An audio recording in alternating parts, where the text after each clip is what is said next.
one of the reasons why it's hard to pinpoint what it is because in the water itself, a lot of these algae may be in deeper water where they're not being tested. Our economy is built on tourism. It's not a good look to have spinning fish on the water and broadcasting it without answers about what it is. So they keep on bringing up the ciguatera, but they don't want to say that's 100% what it is because it could affect tourism.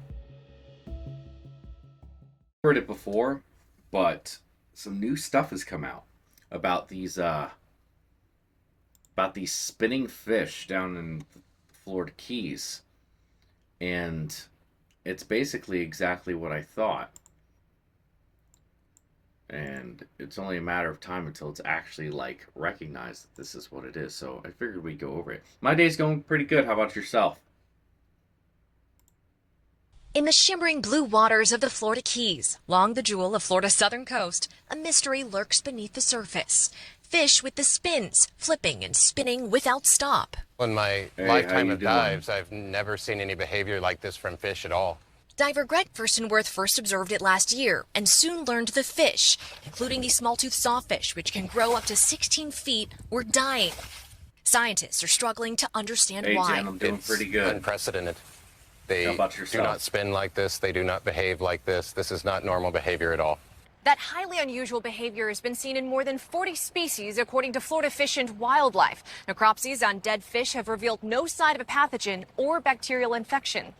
State officials say oxygen levels, water salinity, pH, and temperature are not believed to be the cause, bewildering researchers. So, for the longest time, they've come out with some stuff, like some testing that they've done, and have made it pretty clear that they believe it's probably some sort of algae, but they don't want to say it. They don't want to say it. The problem is that algae, there's a few types of algae that can be really harmful to fish that occur. They all occur naturally, but they can be fed by human means. And like that's, red tide is a great example. Red tide is a naturally occurring algae, but when the proper conditions are there, which is warmer water, plus like the fuel that they need, such as in case with red tide, it's usually runoff, which has like fertilizers and stuff. Plants in the ocean need the same things that a lot of the plants on land do. So when you have a big influx of runoff that pushes all these chemicals and food in the water for this algae, basically it creates a bloom. Mystery. There's so many different possibilities that it's really difficult to isolate which one it could be. Hey, 28 sawfish have been found dead, but the actual number good. believed to be even higher. I just finished some schoolwork yesterday, which was my last bit for this class, and I'm feeling pretty good about it.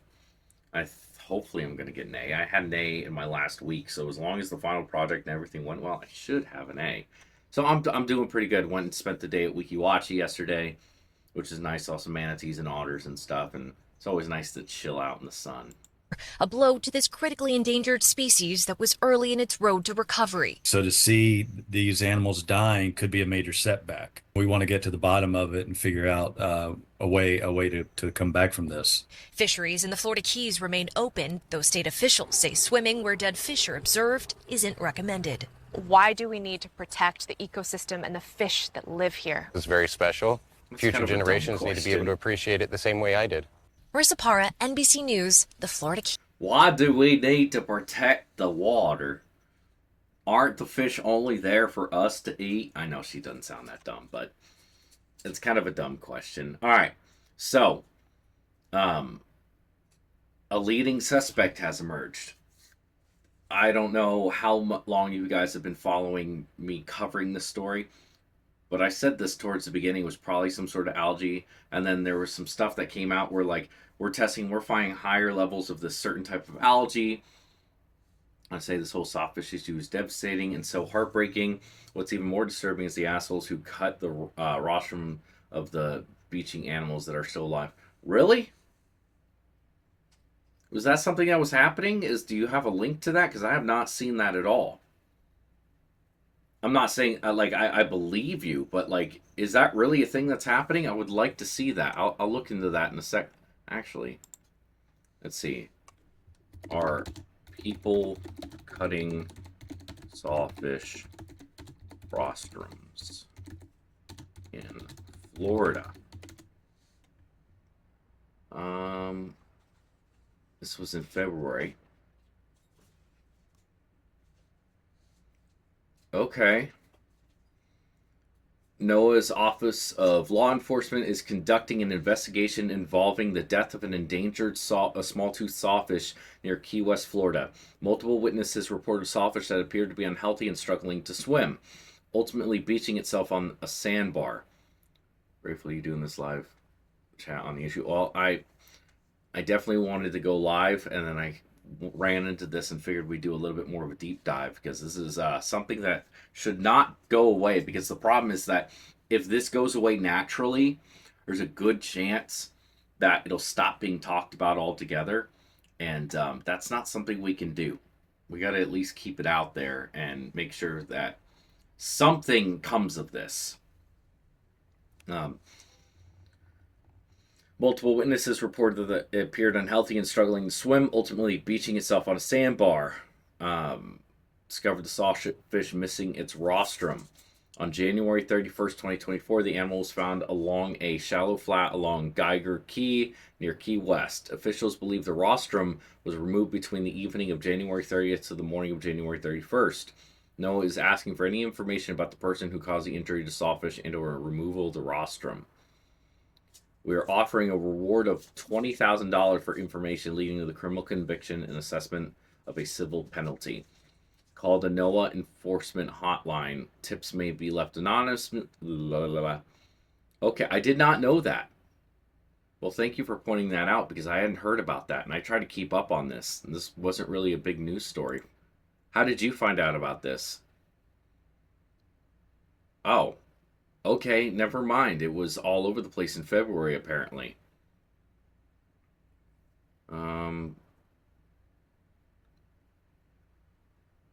There was 2 news articles I can see on this. One from a Key West newspaper, and what's WLRN? Not sure. Dang. Okay. Okay, and then even so, like this right here is saying, unexplained deaths are already of the already endangered sawfish, various fish species swimming upside down circles, and dead sawfish missing its rostrum, more commonly known as its namesake saw. Now have you there was, I literally just saw where it was saying that there was high levels of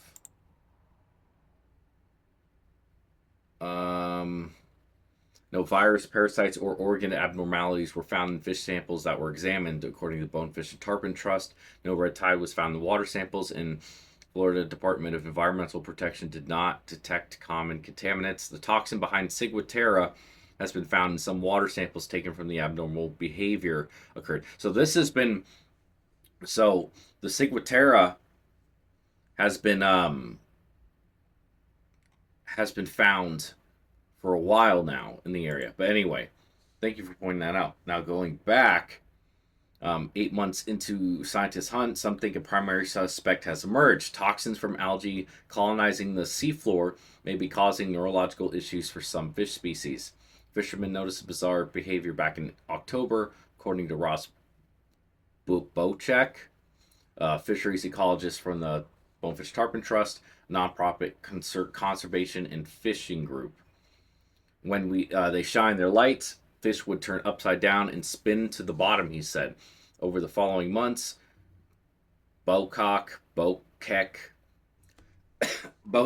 I don't know, received reports of upside down stingrays and lemon sharks whirling violently in the mud. Dozens of species were afflicted, including the critically endangered small-toothed sawfish.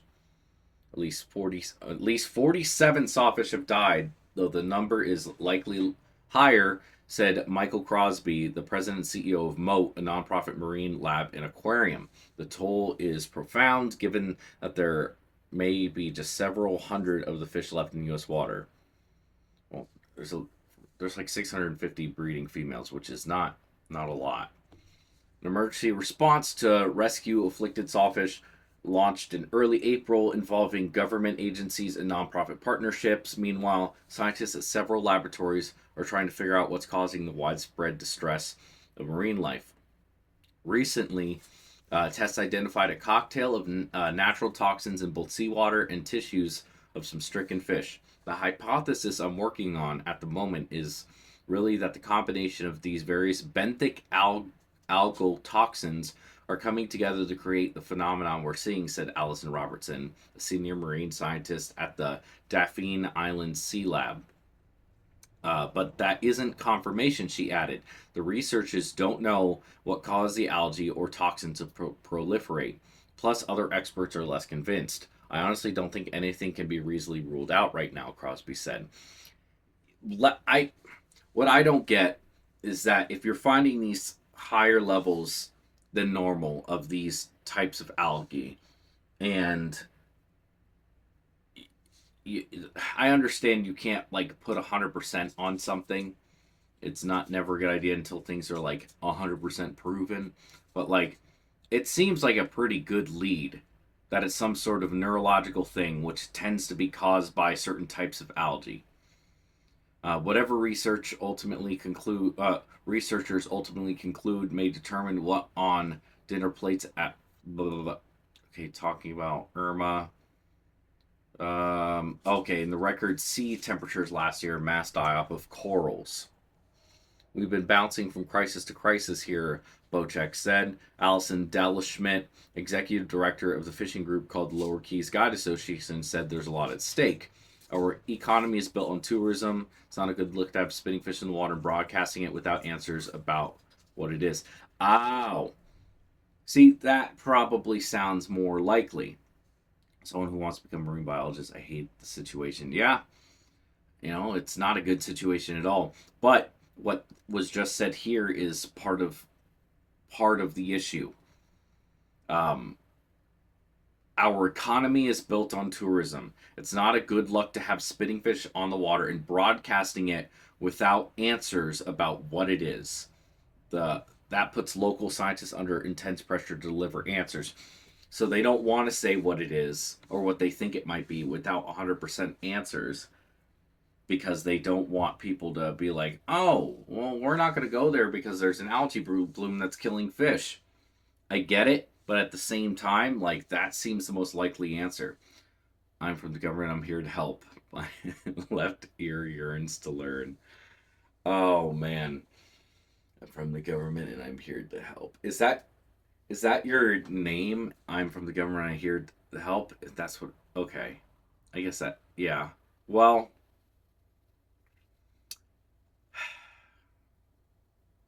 it's frustrating looking at this, and like, this is exactly kind of what happened with the red tide back a few years ago. I used to, or not the red tide, but the oil spill.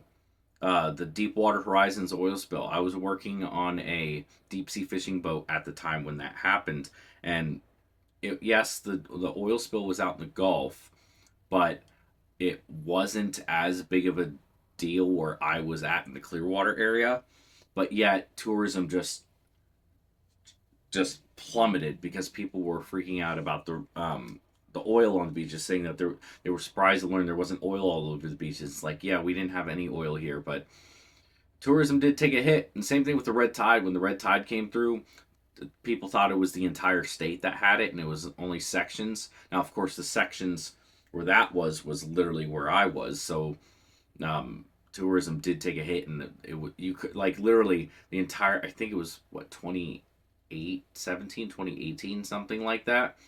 You literally couldn't go out on the water without running into it. Like, the entire Pinellas County south, like, it was bad.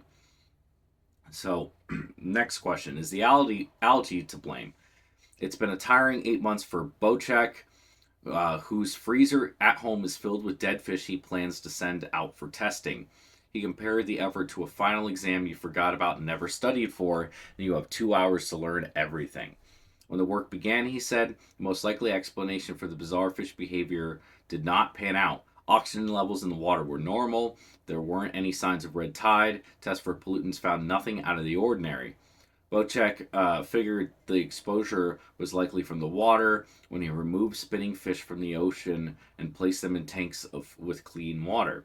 Some recovered in as little as 25 minutes. The only lead was elevated background levels of a genus of algae called Gambrinidiscus in water samples. The clue drew the attention of Michael Parsons, a professor at the marine science at Florida Gulf Coast University and an algae expert who had been collecting from various genus in the Florida Keys for more than a decade. In February, Parsons found that levels of Gambrinidiscus cells were found at 4 times higher than he'd ever recorded. Sawfish have electricity conductors. The sun radiation. Have electric conduits. The sun proton radiation levels combination with weak magnetic field of Earth. I don't think. I mean, I've heard that theory before. I don't think that's the case because sawfish aren't the only ones who have it. There are plenty of fish, including all sharks and rays, have that. Also, pretty much all fish have some sort of electromagnetic thing. Like that's what their lateral line is for like that's literally what that picks up. So I don't think that has much to do with that. That would mostly throw off maybe their what would you call it? It would throw off like their location. What I don't know. I am brain farting right now. What you would call it, but I don't think that would cause them to die.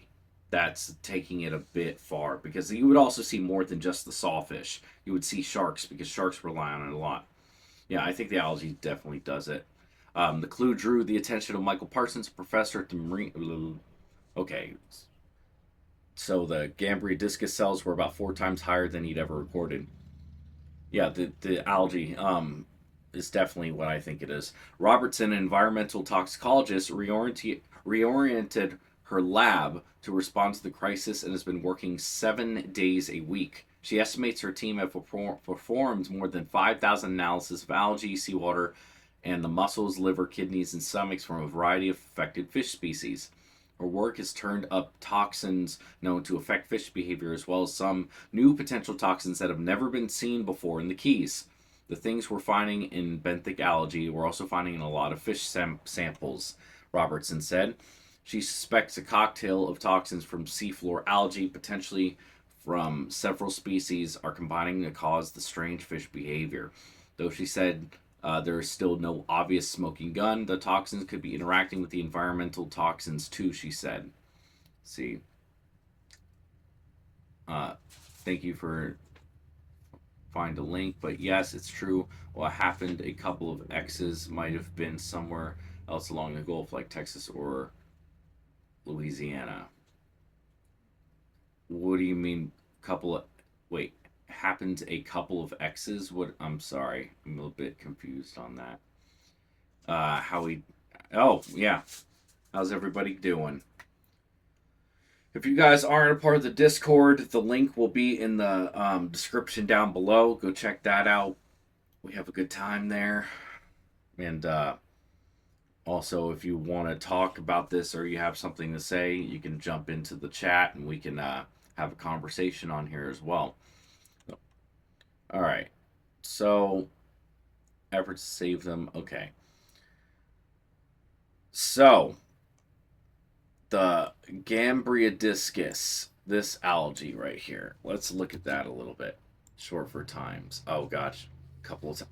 I'm so... You can tell I'm an old man, right?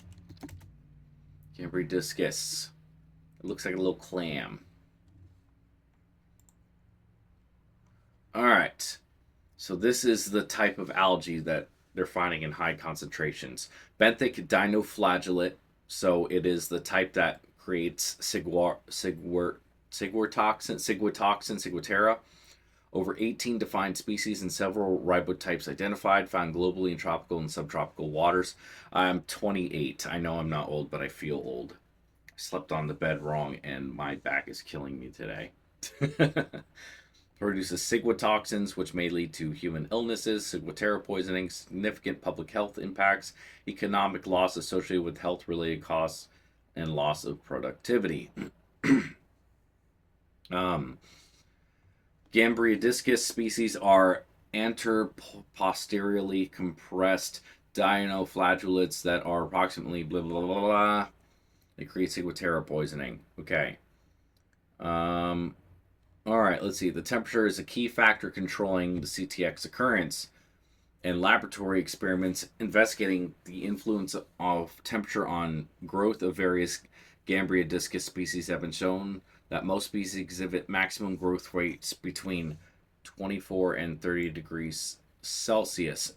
All right, let's see. 34 to 30 degrees Celsius. I am an American, so I don't know what that is in Fahrenheit.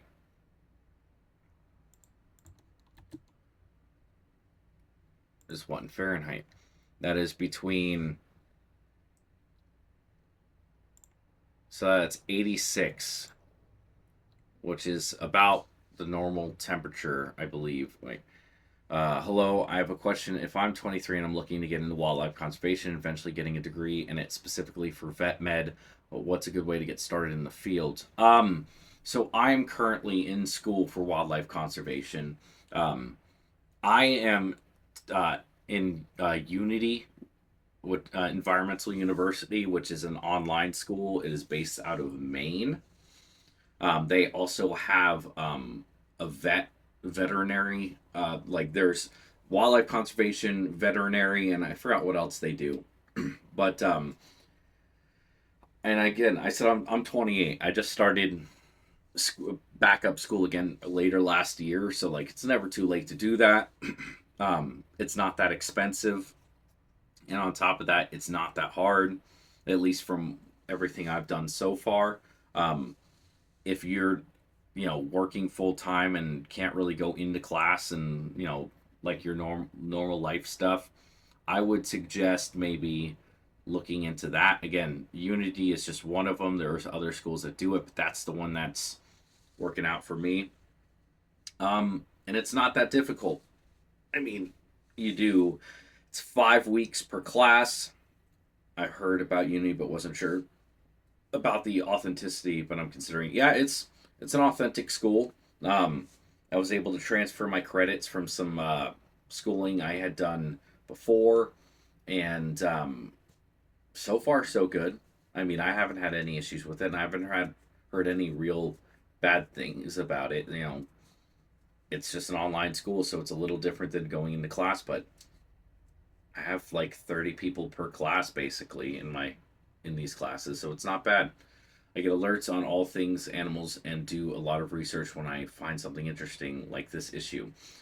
Well, good. There needs to be more people like that. And what I mean by that is that I've noticed that a lot of people um, don't know a lot about a lot of things, specifically animals. Like I made a video talking about the most dangerous animal being an insect, and I had multiple comments that said that insects aren't animals, and I'm like, what are you talking about? Like people, there's people don't know a lot, and I don't know what you can necessarily blame on that, but my view on all of it is that it's unfortunate, and you may think that a lot of things are basic information, but to the average person, they're really not. So, keeping up on things and doing your own research and keeping an open mind to the fact that like you have certain things that you gravitate towards. Yeah, they just don't think they're animals. Yeah, I think a lot of it has to do with the fact that a lot of people on okay, this is my hypothesis on all of this. Animals or people in general have their certain groups that they gravitate towards, which in and of itself isn't a bad thing, but it can be a bad thing when you completely dismiss something that somebody else says because it goes against what you believe. And beliefs are a hard thing to let go. So, like, especially when it comes to a religious point of view. I am religious, and let me find out. Let me think of the right way to say this. I am the type of person who, like, I grew up very religious. I grew up Christian. Um, if you believe in the Bible wholeheartedly, like what the Bible says is what's true, then anyone who says something that, and it's not even what the Bible says, it's what you were taught the Bible says or what you should believe about the Bible. If that's the way you go about things, you will just outright dismiss anything that you think goes against what you've been taught without ever looking into what it is. Because, and I've had this problem with not necessarily my wife, but like her family. They are very religious, and I told them I believed in evolution, and they're like, well, that's just the devil trying to tempt you away from what's true. And I'm just like, I'm not going to argue with you about this because, like, it doesn't really matter, to be quite honest. But people have this idea that, like, especially religious people, that humans are our own separate thing. Humans are not animals. We were made in God's image, therefore we are separate. And unfortunately, over time, you get the sciences become more relevant. And I hate even using the word science because that is kind of a buzzword.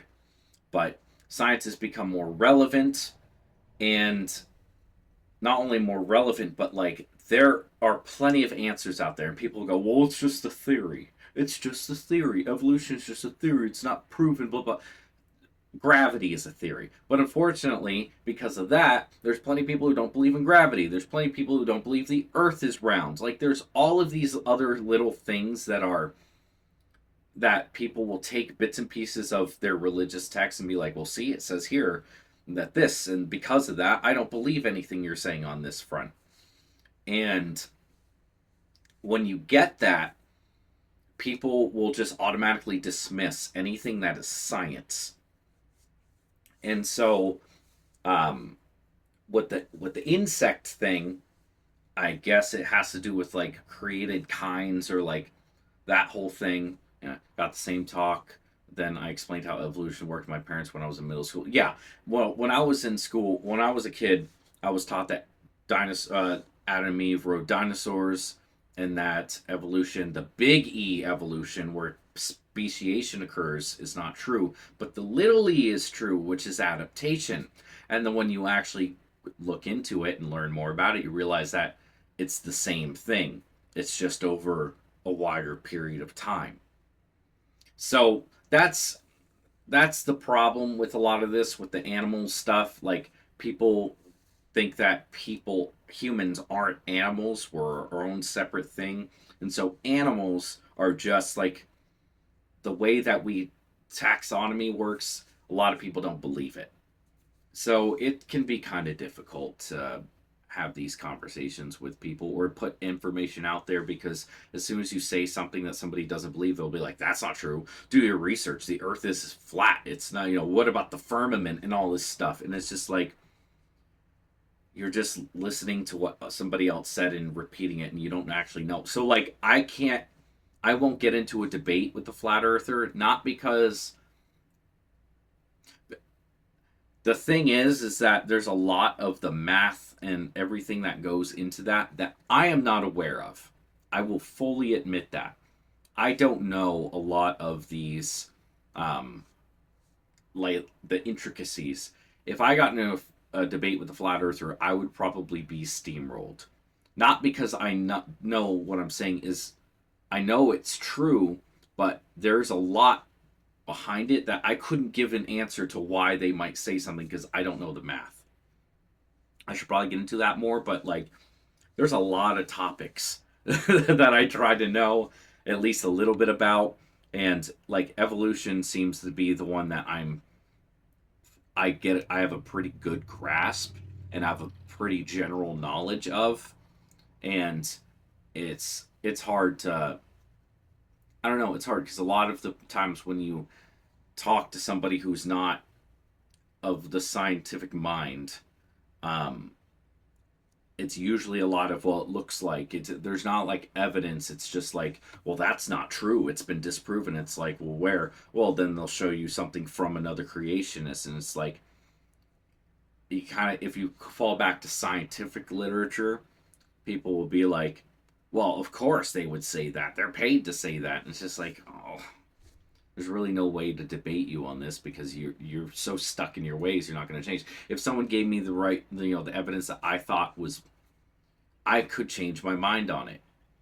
I think that's what you're supposed to do, is to be able to change your mind. But anyway, I don't think that's going to happen. I've seen too much evidence of the contrary. But all right, so about 86 degrees Fahrenheit. Although all are sensitive to higher temperatures, with steep declines in growth in temperatures exceeding 31 degrees Celsius.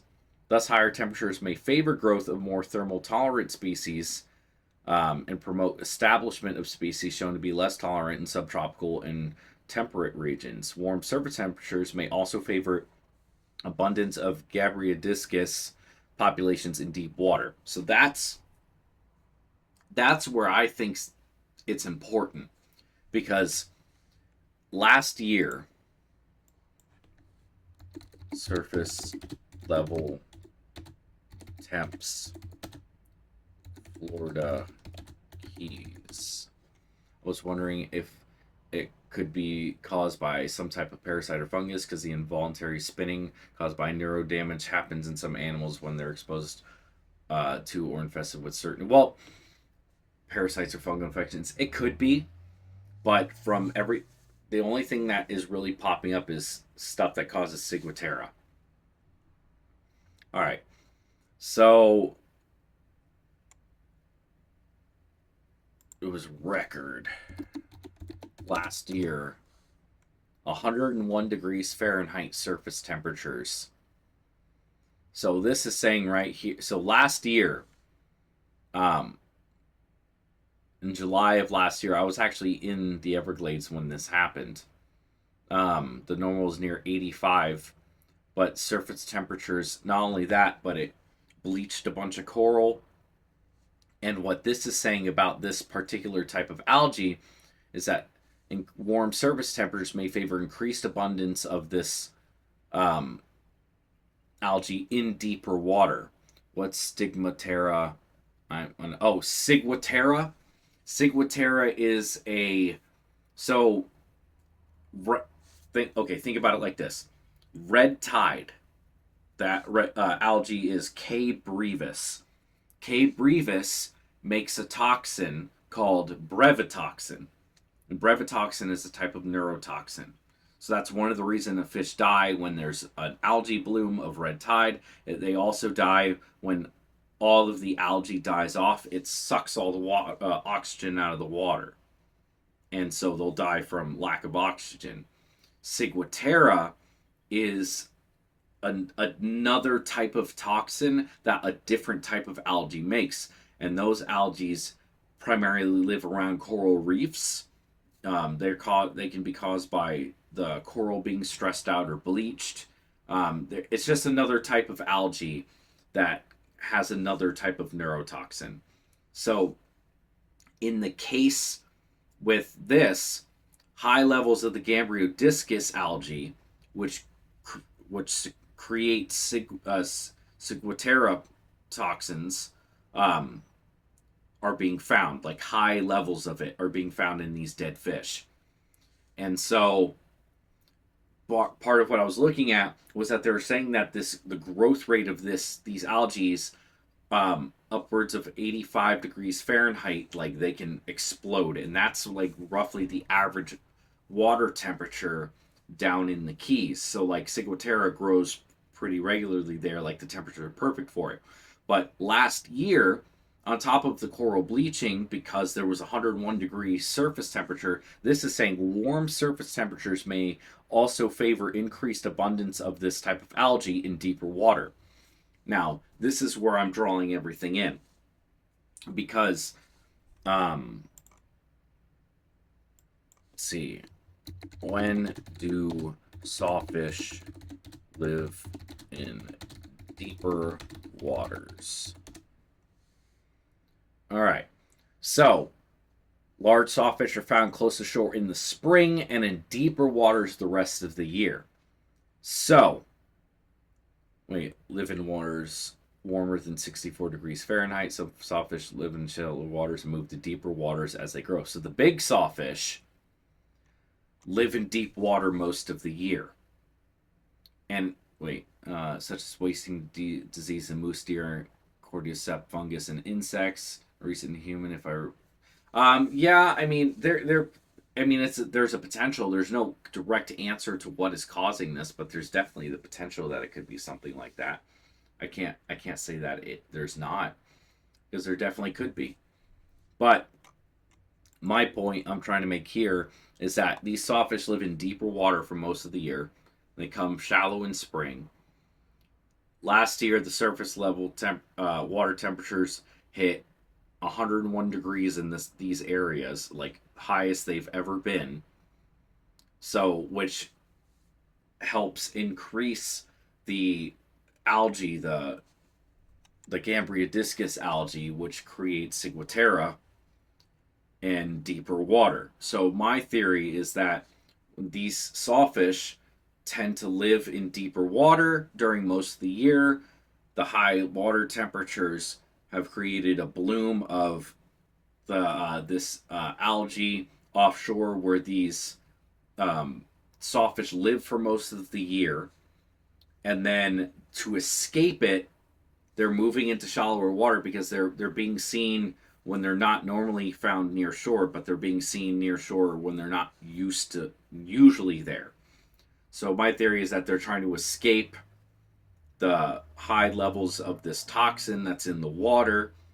And one of the reasons why it's hard to pinpoint what it is because in the water itself, a lot of these algae may be in deeper water where they're not being tested.